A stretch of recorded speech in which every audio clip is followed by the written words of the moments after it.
Welcome to her wind down. Now, all season long, you've heard our take on marriages, our personal stories on how we met our spouse, but today they are joining us on the couch to give us their take. Please welcome Greg, Chris, and Carlos. Yay, our husbands are here. What's your wind down? Tell me. What's your wind down? What's your wind down? What's your wind down? Show me, tell me, what's your story? I wanna hear it. What's your opinion? Like it, love it. Hashtag it, love it. Hashtag or post it. Retweet or repost it. She's my sister, she's my friend. We stay rolling till the end. We stay vibing no matter what we're riding. We can laugh, be shy or cry. Let's find answers, not XY. We stay vibing no matter what we're smiling. We're smiling. I got this, you got this, we got this, we good. I got this, you got this, we got this, we good.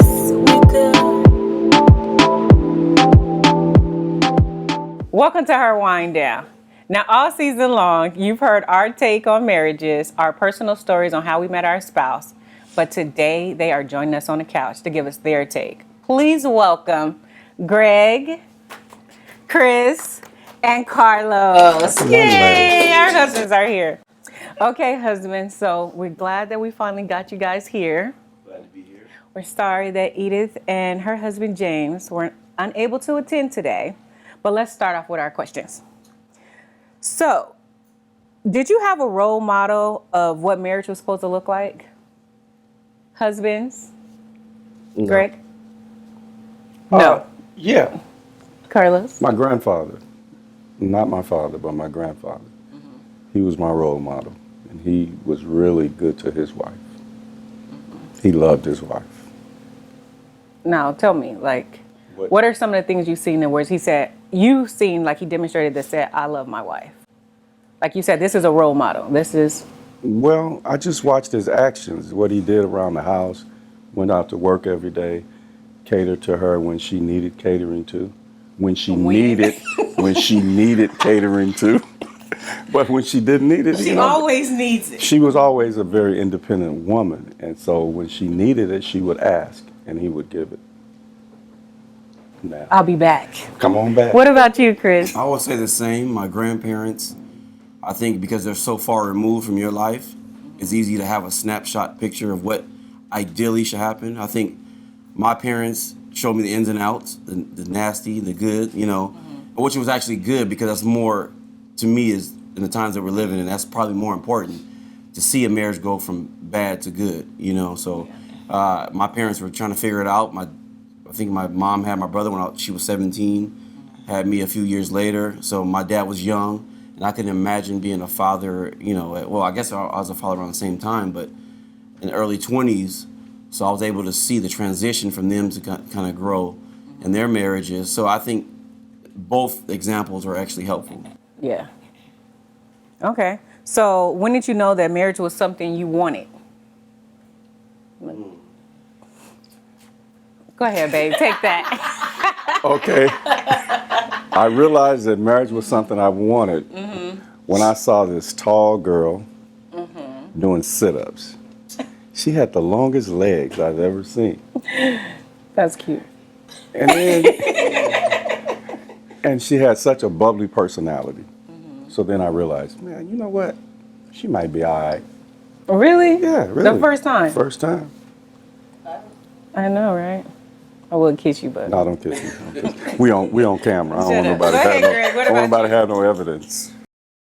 When did you know that marriage was something you wanted? It didn't have to necessarily be when you met FORESTINE, but you just said, you know what? I could do marriage. When I was getting up in age. I just didn't, for a while I just didn't want to be by myself anymore. So it was kind of like, hey, didn't want to keep going through, Can we ask how old you are, Moses? He was tired of being a player. That's all that was. Can we ask how old you are, Moses? I hear you, Greg. I hear you, boy. I got you. Nope, you cannot. Yeah, but you know, after a while, you know, you hang your player card up. So basically, you know, I know it. it's time to settle down. Yeah. Good. Anything else you want to know? No, I'll be back. Go ahead, Chris. I think moving to New York kind of grew me up. I definitely don't think I'd been married if I would have stayed in California. Why? Because the weather plays a huge role. You know, The weather plays when winter comes around, You in the house I'm with not the trying one to be you hungry, love? You know, so I'm at home, so it's cooking and keeping me warm. So I mean, I'm joking, but that's really serious. Like I'm not that type of guy that's trying to slay everything that's walking. So for me, when it came down to wintertime and everybody staying in the house, or you out there, you know, trying to live your best life, I wanted something at home. I wanted something to come to that was, I wanted one person, you know, and I wanted to build a team. So I mean, I'm just not saying anything special about me. Team, you talking about like the kids? Well, no, first starting with Because you got a team. Yeah. That's what he asked for. Starting with this, you know, the CEO. I wanted to, you know, have a CEO for, you know, the Chris Chaney brand, and I thought she would be the best fit. She, you know, she beat all the other candidates out. So. Dang, So can I I say thought it was mine good, but over? no. Because I mean, I got some players. I got some more people too. He pulled it out of his back pocket like, hey, I'm about to use this one. But it was definitely New York. New York helped me grow. If I would stayed in California, I probably wouldn't have had that mind state. What made you guys, females, wives, say marriage was something you wanted to do? I think it was New York for us. Oh, so 'Cause, you said the same thing.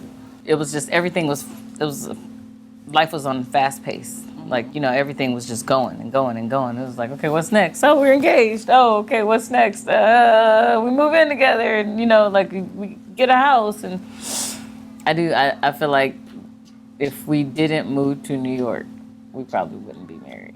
Oh, wow. Not like we probably wouldn't be married, but we wouldn't have 15 years of marriage under our belt. Yeah. It caused me to grow up faster Yeah. because I was outside working in 10-degree weather. You know, Come on with his hands yeah, frozen it's like, baby, like, Wow. I need something to keep me warm at home at night, you know? Yeah. So, Okay. Forresting. I had seen like an amazing marriage. I had a snapshot of what it looked like, and I always wanted my life to be that snapshot. I mean, even though I knew there was more to it, but just that snapshot is what I wanted. And so I had dated. I got married young, but I dated before, and I knew he wasn't husband material. Yeah. And then when I met Greg I had been at church with Greg and never seen him.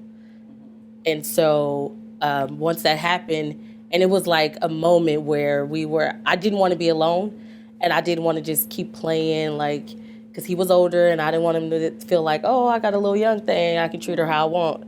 And it just happened, and he fussed, and he had already bought the engagement ring, and I was like, oh, so you are serious. You ain't trying to just string this young thing around. So once that happened, I was like, okay, this could work. This could work. You should have ran, Greg. You should have ran.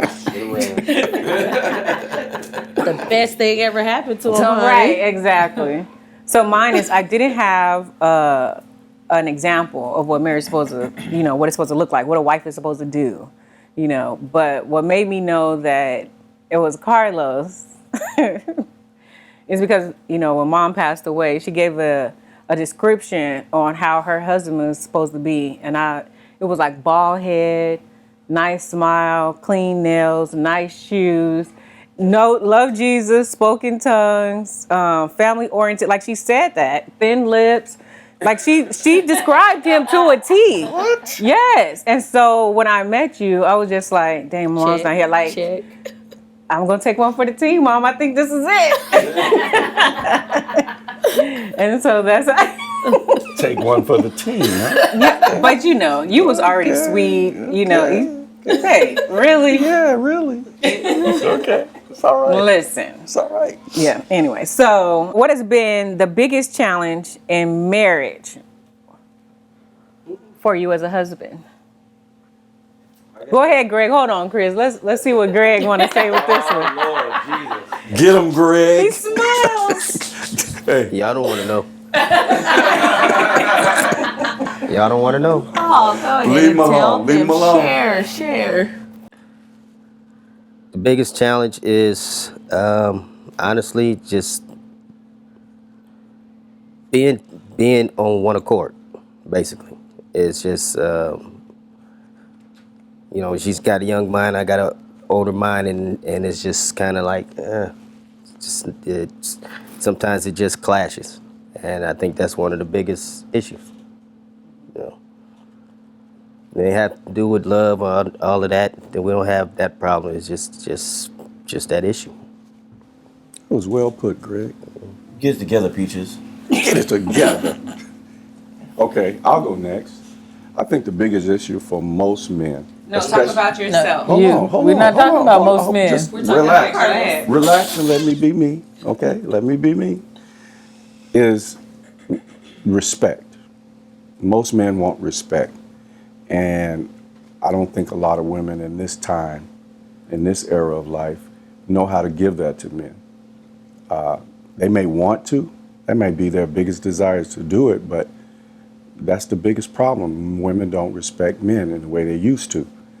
Women are more independent now. Women feel like they can go out and make the money, and they can do it all. So they don't really have to respect a man. Back in the day, men went out and they did most of the work. And even when the women did work also, because of the way they were raised to respect men. And that doesn't happen anymore. So I guess the biggest problem I would have in my marriage is we have to learn to respect each other. And when you don't have an example of anyone showing you how to respect a man, then you tend to just do what you've always done. You trying to shoot me right now? No, I think Well, I'm being very listen articulate. I think I'm being very nice, and Oh, just because you say it in a monotone that way. doesn't mean that I don't. Don't you have to kind of give respect? I mean, I love her, but Oh, here you go. See, this is show business right Go here. ahead, Chris. What's your The answer? only thing I'm gonna say, it has nothing to do with love. It doesn't say that you don't love a man, but there's a difference between just loving him and respecting him. Yeah, That's the difference. That's I all. agree. I'm I done. love you. I'm I gonna know you rip love me. a new one in a I second. know No. you gonna, Go ahead, Chris.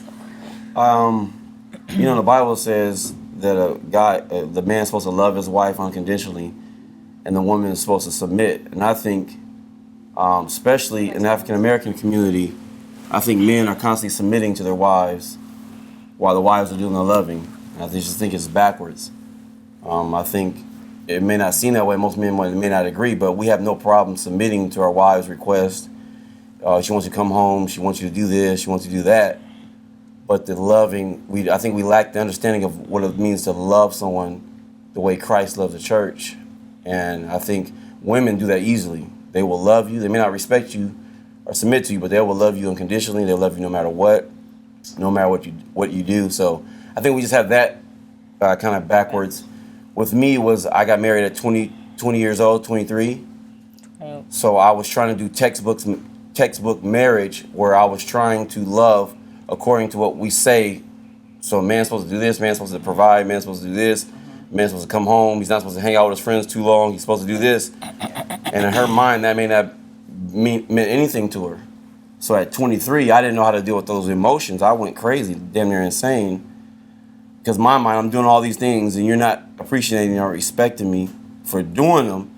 And the point I was trying to get to is, whatever's in her mind may not be what's in my mind. Mm-hmm. And whatever she thinks a man should be may not be what I think a man should be.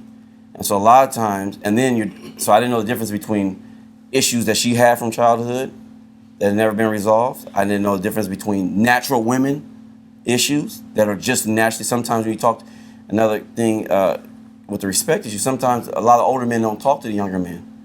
There were certain things that just all women do that I was taking as a personal attack to me. And then so a couple old school guys, I'm like, dude, stop taking it personal.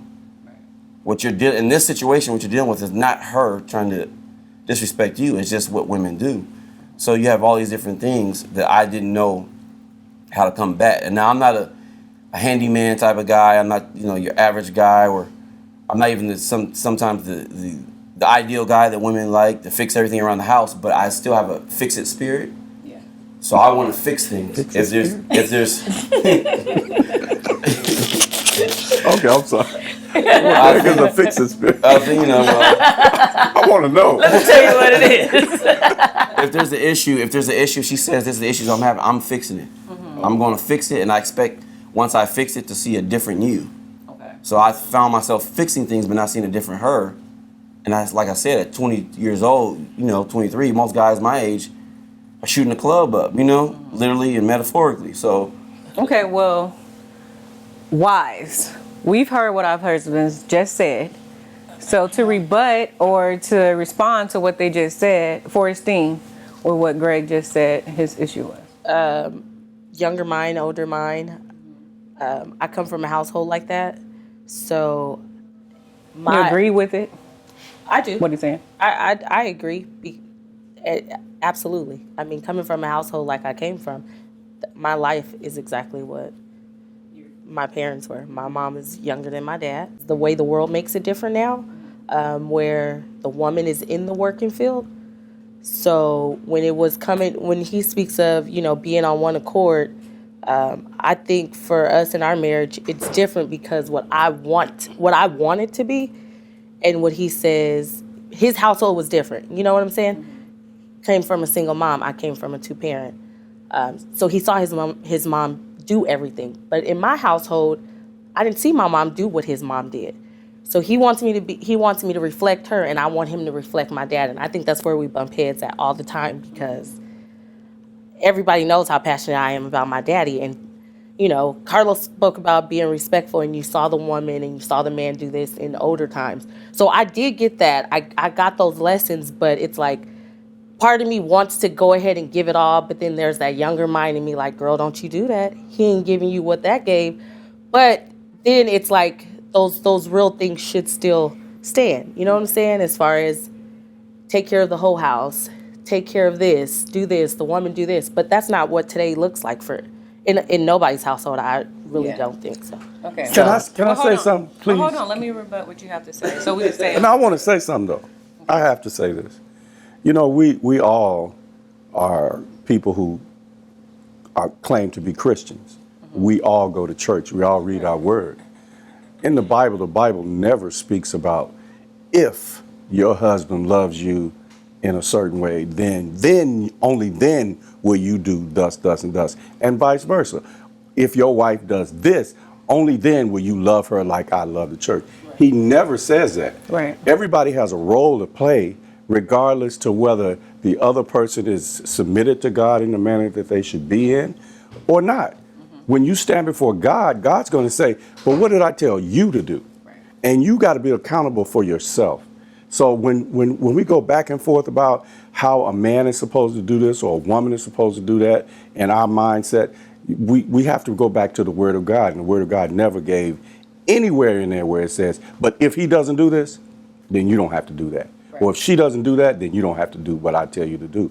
So before you start going back fighting with God, let me finish. Let me finish. I'm just telling you. I'm just telling you. I'm not fighting with God. I'm just telling See what I'm up against? I'm just telling you what the Bible says. And if you're going to go by the Bible, if you claim to be the Christian that you're supposed to be, then you got to do what he tells you to do, regardless to whether the other one does. Okay. Now, there are no perfect individuals. Okay. No one on this couch is perfect. So, not at all. So we can't sit up and say, like I said, well, you don't do does, and does. Then I don't have to do does. No, it doesn't work that way. Well, see, I think you misunderstood, because that's not what I was referring to. No, I didn't say you. I wasn't referring to like you did it. No, that was a statement coming from my heart, because when the Bible speaks about a thing, it speaks about a thing. I'm not judging anybody on this couch, but what I'm saying is if we're gonna do this thing like I feel we should do it God's way, then we have to do it God's way. Okay, now let me go ahead and go to rebut what you just said as far as respect. And I totally agree with what you just said just now. Here it comes, y'all. Here it comes. I totally agree. But the thing that makes it so difficult, what makes it so difficult, because no matter what, we're still wrapped in flesh. We're still human. I agree. We're still born into a world of sin. So we could look at it and say, you know what, that's our total goal, is to do what the Bible has called us to do. But we're still wrapped in flesh. We still are not perfect. So it's still a try. Try until I master it. So while I'm trying until I master it, the whole respect thing is, I know where I fall short. I know my tongue is bad. I know I need to tame my tongue. You got that? But I hope y'all got all that. I find myself being a walking reaction from your action. So had your action have been different, all I'm doing is combating your action. But that goes back to what I said before. No, and I understand that, and that goes back to what I just said just now, which is the flesh. And I'm still human, and I'm still trying, and I'm still working on that part. Just like you're still working on that action part. So I do understand the respect thing. Okay. And I know since we got married to now, it is totally different because my mouth was bad. I might need this for court, so make sure you get all her words, what she just said. But now, it's nowhere near when we first got married.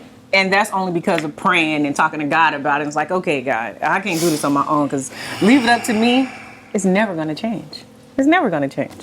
I think that in marriage, you do deal with a lot of stuff that is undealt with from childhood a lot of times, and stuff that you don't think is an issue until you grow up and you develop an issue kind of within your marriage in that area. I didn't think I had daddy issues, you know, but I got daddy issues. You know what I mean? Just say the stuff. You know what I mean? Mm-hmm. And even as it relates to respect, I don't have daddy issues, do I? Go ahead. Just ask. Is the camera on me? No. Yes. But I think even as a respect factor, I think people do forget they have this unrealistic expectation of respect, but not realizing the lack of respect that they are giving in other areas. And it may seem subtle, you know, a lot of times, because, you know, you just make a little snide comment, you make a little sly remark, and that stuff is supposed to just roll off your back like, you know, right, like water, but it doesn't. Mm-hmm. Calm down, killer. But I'm just saying, that's don't just push me.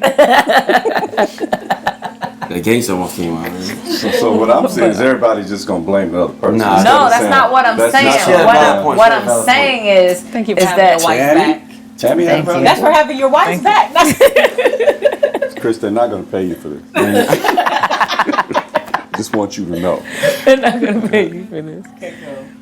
No, but yeah, I think it's a lot of times it's hard to look at yourself, and I think that's just in any relationship, and friendships, and marriages, and just in general, and sisterships, friendships. It's sometimes it's hard to look at yourself. It's hard to look at yourself in the mirror and say, I'm a flawed human being, because everybody wants to think the best of themselves. Like, I'm freaking amazing. I'm great. I'm this. I'm that. You know, who wants to look at themselves in the mirror and say, you know, you're a backstabber, or you are, a person that I cannot rely on, or, you know, and realistically, who does that?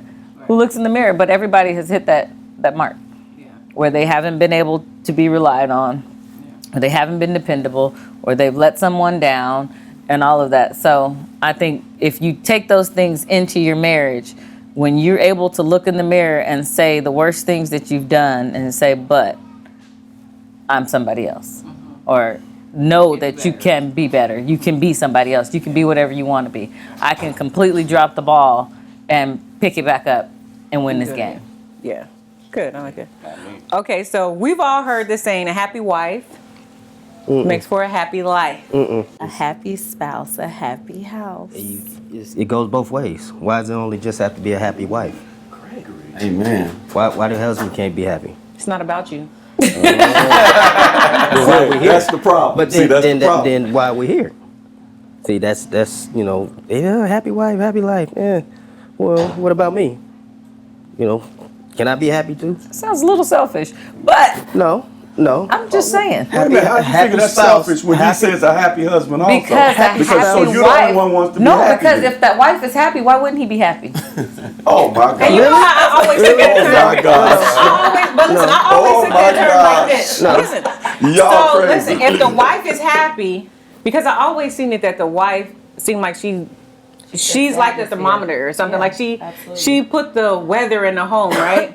Because the tornadoes. because she got it. She's the The one. tornadoes, the hurricanes, the floods. Okay, look, Yeah. because she has to be the one, right? And she can So still it be makes- happy. well, And them She has to be the one right and them storms be between happy too. the husband and the children.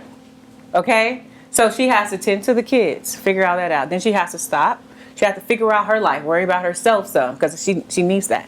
And then she has to figure out the husband. Most of the time, the husband don't have to figure out the kids. When the kids go to school, if their hair not done or something, they're not going to say, what about that daddy? That didn't believe coming here. They're going to say, what about that mama? Now you going back. So what I'm saying is, if the whole thing is, if the Let the wife man is talk. You're going back happy, old school. Thank you. Because in then my house, everything else could be done in the house, like Let him the finish. life. Let him No. finish. Go ahead. you Greg. going back old school because, granted, my wife does work, so I'm the Uber. I get up, even though I do work, I take everybody to school. I take her to work. I come home, I try to get a few hours in to do my work, and then I'm back to Ubering. I got to go get the kids. I got to go get her. Most of the time, laundry time comes up. Oh, y'all didn't wash? Oh, don't cry if you ain't got nothing in the morning. But guess who goes in there and throws the clothes in there? In the Well, laundry your room. house sounds like So- a happy spouse, happy house. My house sounds like a happy wife, happy see- life. It sounds like That's what our house sound like. First, let's say how long You know, has this give me been high happening five, before we determine that. No. This has not been a Gregory, whole 15-year Greg, marriage Greg. like that. I'm like with you. this. I know. How about a few months? I have a dishwasher. I have a dishwasher. How about 7 Hold years? on. Thing, I and got it's a dishwasher. I've been changing pampers and all I got year. and I got a washing machine. Change one diaper. Ask her how many times that she uses it. Excuse me? I I got changed diapers. I did everything. I don't know what changed you diapers maybe, too. maybe. I don't changed know diapers. what I you're did. talking about. You changed probably 2 diapers That's per all right. kid. I changed them. Oh no, see, Greg Per changed kid. diapers. I nursed, so he changed didn't them. have to feed him. I even but combed my baby hair. He has So combed her hair. I mean, so Like let's I not- just said, your house is happy spouse, happy house. Okay, so you got my answer then, Yes, I totally got it. right? So don't come up here and try to I will switch it cut around you, like okay? oh no the wife when the wife is it's supposed to be this way. No, I give you my answer. It's happy house, happy spouse. All right, you guys. So what about you, Chris? Happy life, happy wife? Well, I guess one of the greatest lines I've ever heard from Tupac, one of his most profound words were, I thought I had her, but she had me in the long run. So women are experts at playing the long game. I don't think any man's capable of beating any woman in the long game. So in that sense, I think that's where it comes from. I think I've had a lot of older guys just say, hey, bro, just, happy wife, happy life, because they don't have the desire to fight. And I think they're learning to love their wives in a way that they should be loving their wives. And I think they don't want to start problems that they cannot, resolve. When a woman has a valid point, and this is where I want to be treated, I think she's going to get that no matter what. And she's going to fight until she gets that. And most men that I've run across that do say, happy wife, they get to that point where I'm not going to engage with her, Like, just and then I can let it go. They're tired. But I do agree Warm with down. Yeah, I do they're agree warmed with down. Greg, and I'm stubborn, and I feel like if I give my all to you, we're gonna address where you're wrong to me, and we're gonna address. I don't care the humiliating things I've done, the things that people know about me publicly, secretly. I don't care what the ammo you have against me. If I feel like you're doing me wrong, I feel like if you're wrong in a situation, I have a tendency to, no, we're going to fight this out and we're going to deal with this. And I want to hear you say that you're wrong. So in that sense, I agree with Greg, but I don't know if that's. We are going to take that to part 2, but before we go, we are going to play this game because we're going to come back to this topic. So here, everybody take one of these. And this is just husbands on one side, wives on the other side. So when I ask a question, all you need to say is that husband or is that wife? Okay? So, who's more likely to sleep with the TV on? Chris got it bad. Okay. Who's more likely to leave clothes on the floor? Husband. Bullcrap. No, sister. Who's more likely to cook dinner? Can we put that Yeah, down? nobody. You better Nobody. stop. Can we say nobody? You don't even cook. Nobody. Nobody. Wife. Who's more likely to plan a trip? I'm just going to leave it up like this. Who's more likely to to discipline the kids? You getting good though. You getting there. I'm trying. So I do both. Yeah, you try. Who's more likely to drive? You better knock it off. Only because I let you. What?